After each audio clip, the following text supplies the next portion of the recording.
Herkese merhaba, Zevk Sanat kanalına hoş geldiniz. Ben Gökçe. Bu videoda sizlerle kişiye özel isimli çocuk odası için bir pano hazırlayacağız.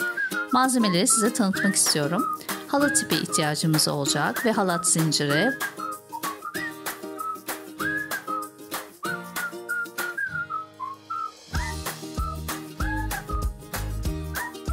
ve iki farklı boyutta tele ihtiyacımız olacak. Daha sonra aynalı fon kağıdına ihtiyacımız olacak, yapıştırıcıya, kesiciye. Hadi o zaman nasıl yapıldığına başlayalım.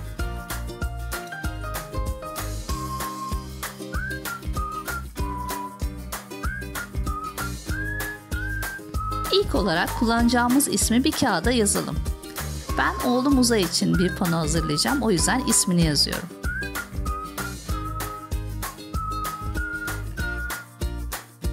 Daha sonra halat zincirimizin içinden kalın olan telimizi geçirelim. Bu zinciri daha önceki bir videomda sizler için çalışmıştım ama izlemeyenler için üst kısma linkini bırakıyor olacağım.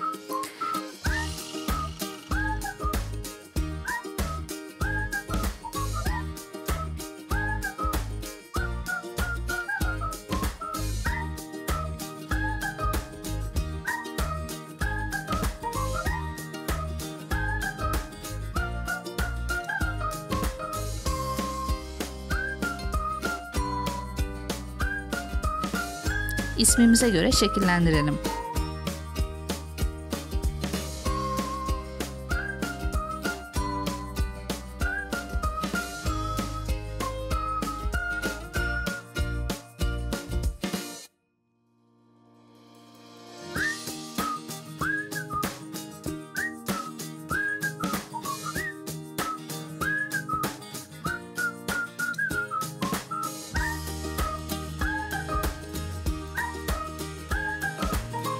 Yine kalın telimizle ismimizin dış kısmına bulut şeklinde bir görsel oluşturalım.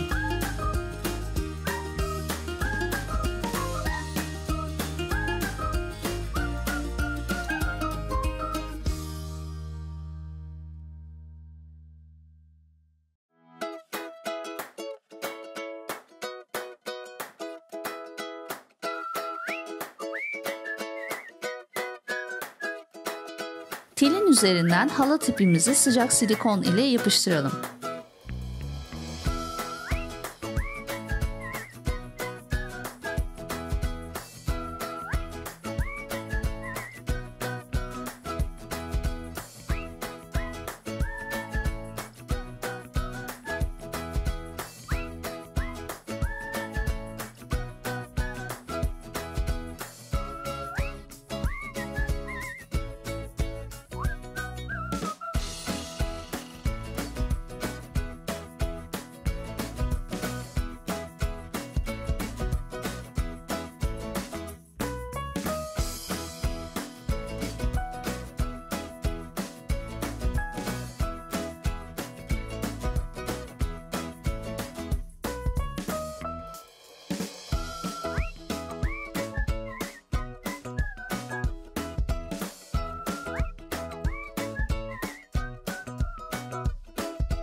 Dış hatlarımız tamamlandı. Şimdi iç kısmını birazcık hareketlendirmek için ince telimiz ve aynalı fon kağıtlarımızdan çeşitli görseller hazırlayalım.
Evet, panomuz hazır. Oldukça az malzeme ile pratik bir pano hazırlamış olduk. Hem de çok şık olduğunu düşünüyorum. Sizler de bu panoyu beğendiyseniz lütfen beğen butonuna basmayı, kanalıma abone olmayı ve yorum bırakmayı unutmayınız. Bir sonraki videomda görüşmek üzere. Kendinize iyi bakın. Esen kalın.